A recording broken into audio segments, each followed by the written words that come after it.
We lived in Okinawa for a while a few years ago. I don't believe in ghosts, but I can't otherwise explain the events that happened in our apartment. The least scary had to be the boy. My son was describing this little boy that looked like his friend, and how the boy wanted my son to follow him to the hallway. It was very matter of fact and only happened once. My son then said that the boy was trying to turn into a monster. I tried my best to ignore the goosebumps all over me, and when he said that the boy had a yellow hat on, I almost lost it, but managed to outwardly stay calm. I had been dreaming of a little boy coming to my side of the bed wearing a yellow hat and then turning to dust. Later, I talked to my friend about it, and she laughed and said the boy had been hiding in her daughter's closet for a year now. Yellow hat and all. Soon, a new neighbor moved in, and she came banging on my door one night.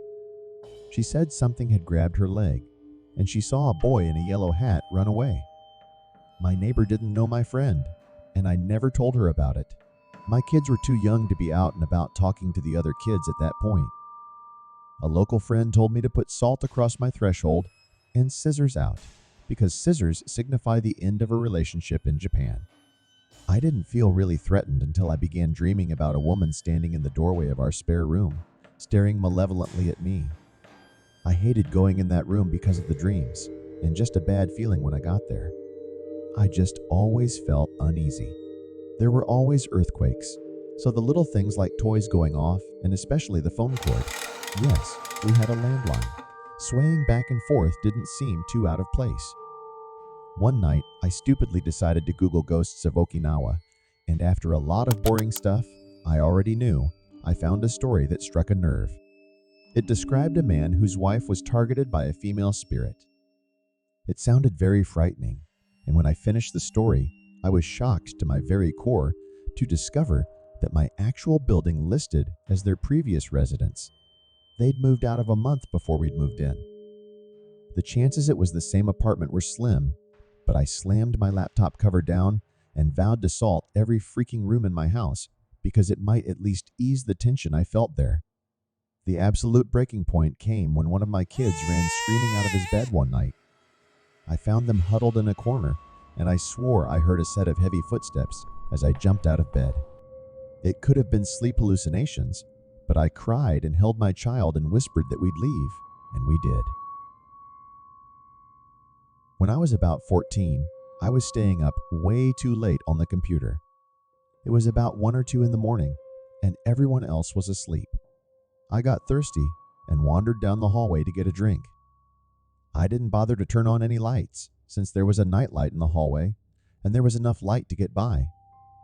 I'm walking back to the bedroom when I get this weird feeling like someone is watching me and turn around. There is this big white mist just floating right behind me. I immediately turned around and moped my way back into the safe, bright room. The thing is, there were no windows facing that hallway, and I hadn't passed the nightlight yet, so it definitely wasn't a trick of the light.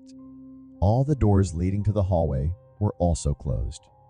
A few years later, when I was moved to the room closest to that spot, I got the heebie-jeebies and couldn't sleep without a lamp on. It wasn't until some time later after the sighting that I learned that in the 1980s, a guy was renting out the house. He was arrested under suspicion of the kidnappings and disappearances of a bunch of kids in the area and the suspected murder of his wife. They never found her, and according to him, she ran away. Cadaver dogs went over the farm, but never found anything. The cops must not have done a thorough job, because when they moved in, my mom found a pair of boys' underwear in the toilet tank. The missing wife was never found, and he died in prison about a decade ago. I think her spirit is still there, though. In the summer of 2013, I found myself driving home alone on Highway 902 from a party. It was almost midnight, and needless to say, it was pitch black. As was usual at night, I was on edge. I had the radio off and could hear nothing but the muffled roar of tires on pavement and the dull hum of the engine. I stole a glance into the middle rearview mirror and saw nothing but darkness through the back window. I know that I looked backward and saw nothing. I'm sure of it. Just the seemingly endless blackness of the night. I remember it so clearly because not 10 seconds later, a car passed me to the left. Headlights on. I had one of those sudden adrenaline rushes, like when you think you see a person outside your bedroom window when it's just a tree, or when you start awake at night with the feeling of falling. 10 seconds earlier, nothing had been behind me. Suddenly, a car. I drove the rest of the way home, shivering and knowing something was off. The next morning, I found two sets of scratches near the back of my van. One was on the left rear, one was on the right. The car was pretty old. They could have been there for months, but that was the first time that I distinctly remembered seeing them. In hindsight, there are two possibilities for what happened that night. Possibility 1. By some glitch in reality, or something paranormal, this other car had somehow appeared behind me within 10 seconds of me checking my mirror. Like some weird ghost crap or something. However, the second option is what makes my blood run cold whenever I consider it. It didn't even occur to me until months after the fact, but it makes me dread driving alone at night even more. Possibility 2. The car was normal. It had approached me from the rear and passed me to my left. However, something large and wide, and as black as the night, had been clinging to the rear of my car, obscuring my view through the window and leaving deep scratches on the sides.